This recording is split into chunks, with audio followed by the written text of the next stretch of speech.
கிடையாது, குறைச்சலே கிடையாது. அவன் எப்பவும் அவன் வைகுண்டத்தில் இருந்தாலும் சரி, அவதாரமாக இருந்தாலும் சரி, சாதாரணமாக இருந்தாலும் சரி, எப்படி இருந்தாலும் அவன் பூர்ணமானவன் பகவான். அவன் அவன் அவன் வந்து குறையே இல்லாதவன். அப்பேற்பட்டவன் போய் குறை இல்லாதவன் சொல்லுவாங்க. இப்போ ஒரு பணக்காரன் இருக்கான்னு சொல்லுவாங்க, ஒரு பணக்காரன் இருக்கான்னா அவன் பணக்காரன்னு சொன்னால் போதும். இவன் வந்து ஏழை இல்லை அப்படின்னு சொல்லுவாங்க. பணக்காரன் மாதிரி பணக்காரன் சொன்னால் போகிறத, இப்போ இவன் ஏழை இல்லை அப்படின்னு சொன்னால் என்ன அர்த்தம்? இவன் ஏற்கனவே ஏழையாக இருந்திருக்கான்.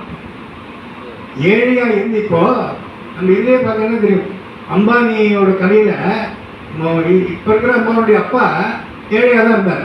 அவர் வந்து ஒரு சைக்கிளில் துணியை கட்டியெல்லாம் வச்சுட்டு தெருவா வச்சுட்டு இருந்தார். அப்புறம் குழைச்சி முன்னெடுப்பு வந்தார். ஸோ இப்போ அவர் ஏழையாக இருந்து பணக்காரன் வந்தார்.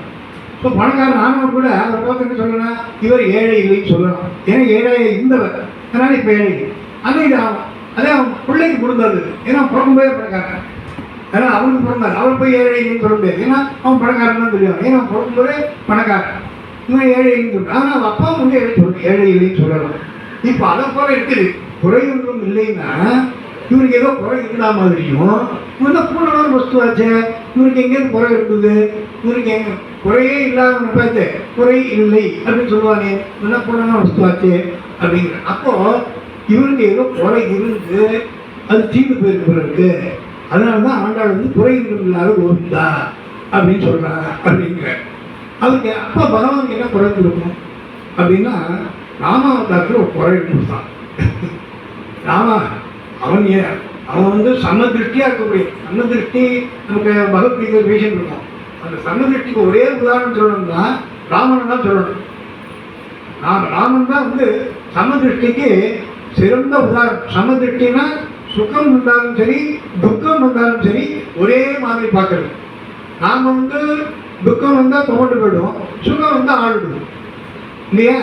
ஆனால் ஞானிகள் அப்படி கிடையாது. ஞானிகளை ஏன் ஞானிகள் அப்படின்னா, சுகம் வந்தாலும் சரி, துக்கம் வந்தாலும் சரி, ஒரே மாதிரி இருப்பான். இது வந்து ராமாயணத்தில் ரொம்ப அழகாக ஒருத்தர் சொல்கிறார். ஆரம்பர ராமரை கூப்பிட்டு வசிஷ்ட வாமதேவாதிகளாக கூப்பிட்டு உட்கார வச்சு தசரதன் டிசைட் பண்ணிட்டார். நாளைக்கே வந்து பட்டாபிஷேகம் பண்ணுறது அப்படின்ட்டு உடனே அவனை உட்கார வச்சு அது சங்கல்பங்கள்லாம் பண்ணி விரதங்கள்லாம் ஆரம்பிச்சாச்சு. அன்றைக்கே மறுநாளைக்கு பட்டாபிஷேகம் உண்டான விரதங்கள்லாம் ஆரம்பிச்சாச்சு. ராமனுக்கு பட்டாபிஷேகம் தீர்மானம் பண்ணியாச்சு. ஆனால் அன்றைக்கி சாயந்தரமே அவன் கை கிட்ட போகிறான், எல்லாம் மாற்றிடுறாவோ. ஒரு ராத்திரியே வந்து கிருஷ்ண ராமன் சொல்லியாச்சு, நீ வந்து காட்டு கிளம்பிக்கும். இப்போ சாதாரணமாக சுவாமியுடைய முகத்தை வர்ணிக்கிறச்ச எப்படி வர்ணிப்பா? அண்டலர்ந்த தாமரை போல் இருந்தது.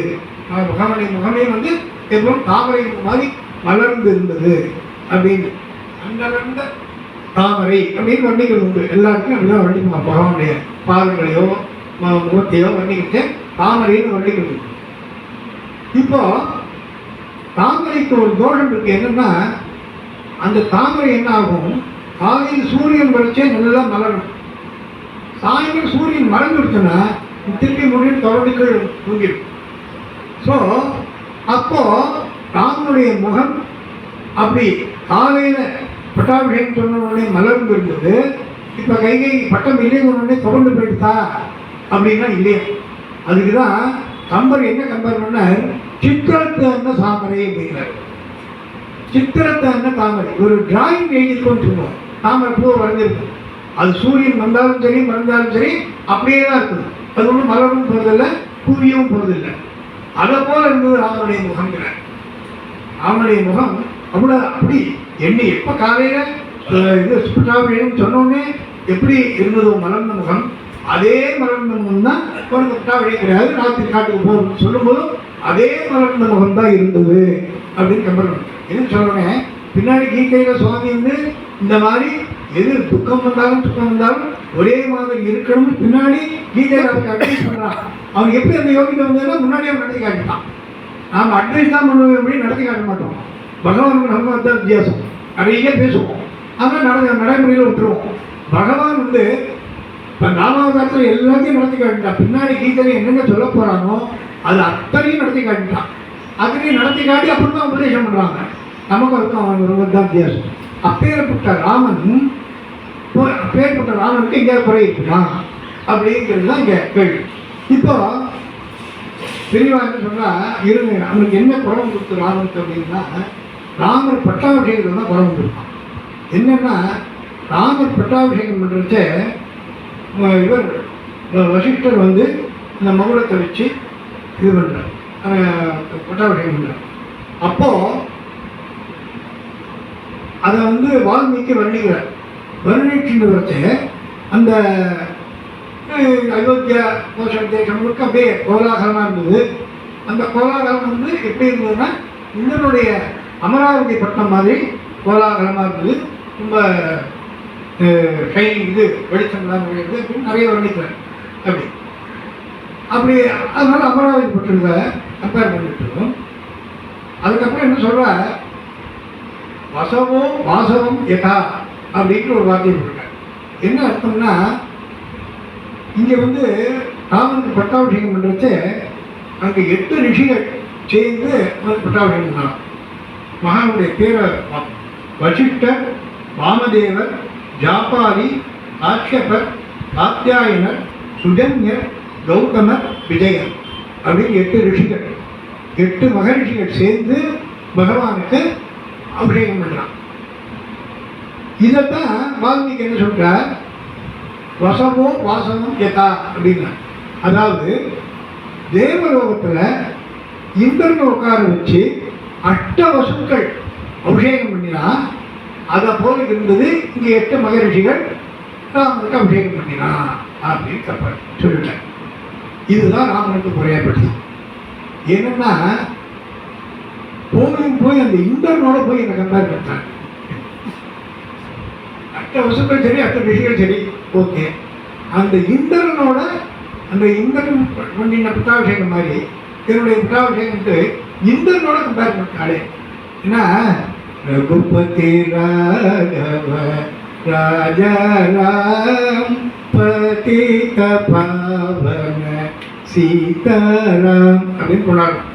அதீத பாவனன்னு கொண்டாடும் ராமன்.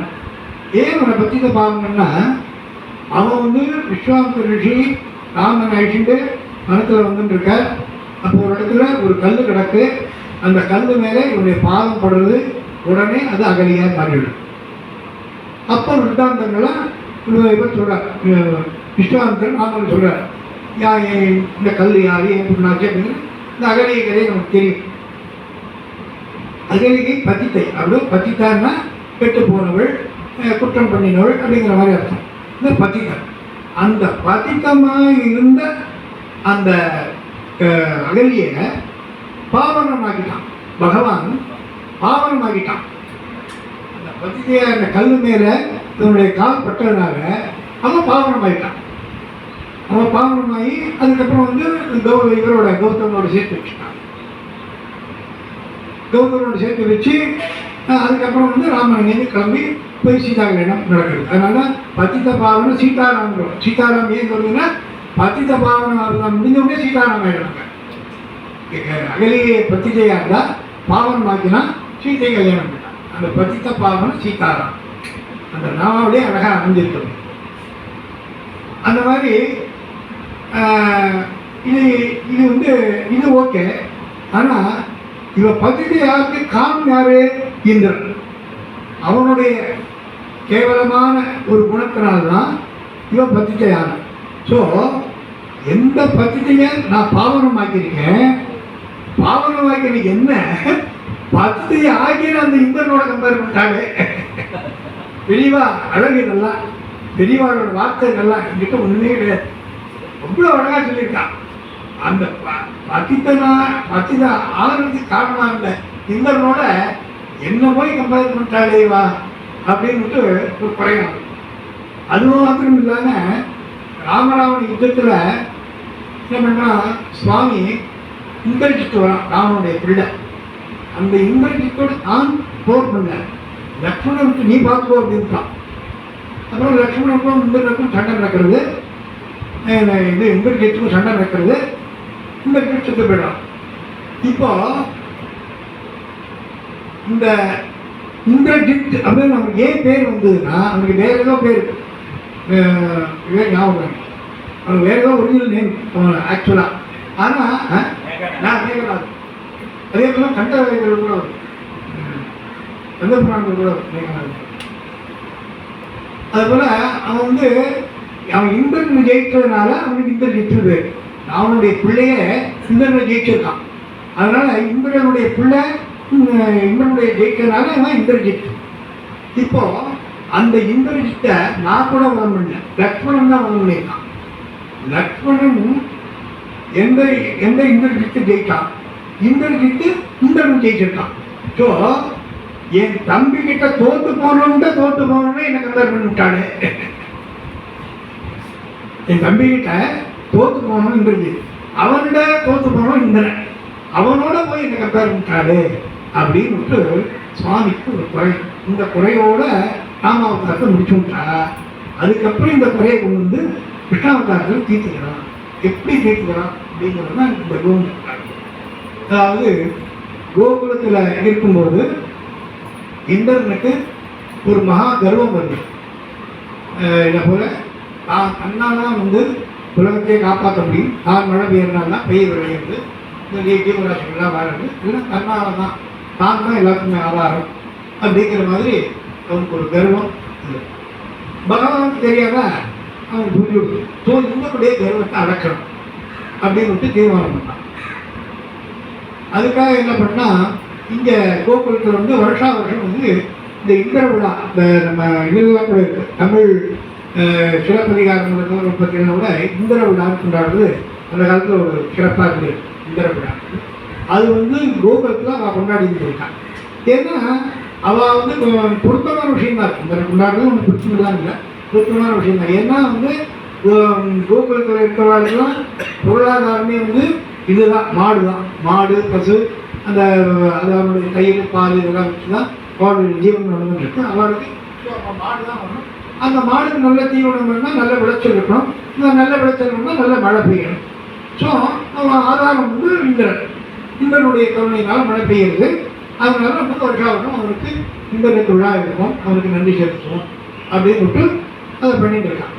அந்த வருஷமும் என்ன பண்ணுறான், அந்த கோப்பர் தான் அந்த கோகுலனுடைய தலைவர், அந்த கோப்பர் அதுக்கான அரேஞ்ச்மெண்ட்ஸ்லாம் ஆரம்பிக்கிறார்.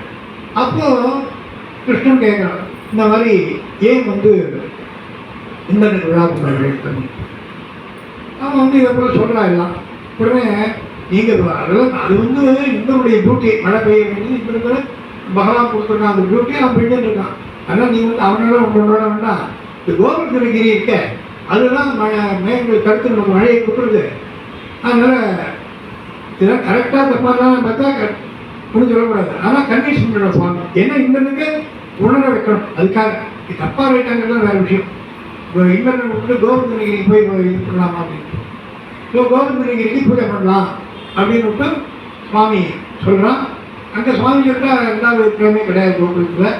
அதனால் என்ன பண்ணுறா, எல்லாரும் வந்து கோவர்தனகிரிக்கு இந்திரனுக்காக ஏற்பாடு பண்ணியிருந்த அத்தனை காமப்பிரிங்க இருக்கும்படி அங்கே கோவர்தனகிரியை பிரதட்சணம் பண்ணி இன்றைக்கும் பண்ணாரு வரிக்கிரமம். அந்த பிரதட்சணெல்லாம் பண்ணி கோவர்தனகிரிக்கு அந்த படையெல்லாம் பண்ணி எல்லாம் பண்ணி உற்சவங்கள்லாம் கொண்டாடினான். அது கொண்டாடி முடிக்கும்போது இந்திரனுக்கு தெரிய வருது, நமக்கு பண்ண வேண்டிய பூஜையை அப்படி பண்ணிட்டாரு. அப்போ இந்த கிருஷ்ணன் தான் இந்த மாதிரி பண்ணிட்டான் அப்படின்னு தெரியுது. அப்போ கிருஷ்ணன் மேலே ஒரு கோபம் வருது. தேவேந்திரன் அவனுக்கு தெரியும் நன்னா கிருஷ்ணாவதாரம் பகவான் தான் பண்ணியிருக்கான், கிருஷ்ணன் பகவான் நன்னா தெரியும். ஆனால் அந்த தாங்கிற அந்த இது வந்ததில் அந்த பகவான்கிறதே மறந்துடுச்சு. எந்த அளவுக்கு அந்த தாங்கிறது எவ்வளோ ஒரு கொடுமையான விஷயங்கள் தெரியுது. தேவேந்திரனுக்கே அந்த மாதிரி ஒரு மயக்கம், அந்த மாதிரி ஒரு ஈவன் தேவேந்திரன் மேலே இருக்க பிரம்மாவுக்கே மோகனம் கொடுத்து, பிரம்ம மோகனம் பின்னாடி ஒரு சாப்டர் இருக்கு. அதே போல் இந்திரனுக்கு அந்த இது மோகம் கொடுத்து தான் அப்படிங்கிற ஒரு தர்மம் கொடுத்து.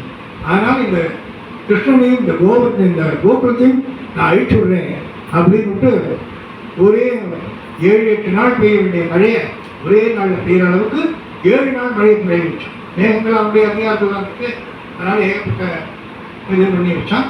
அப்போ சுவாமி வந்து அந்த கோவர்தனத்தை தன்னுடைய சுண்டு விரலில் உட மாதிரி தூக்கி எல்லாரும் கோபுரம் பூராத்தையும் ரெடி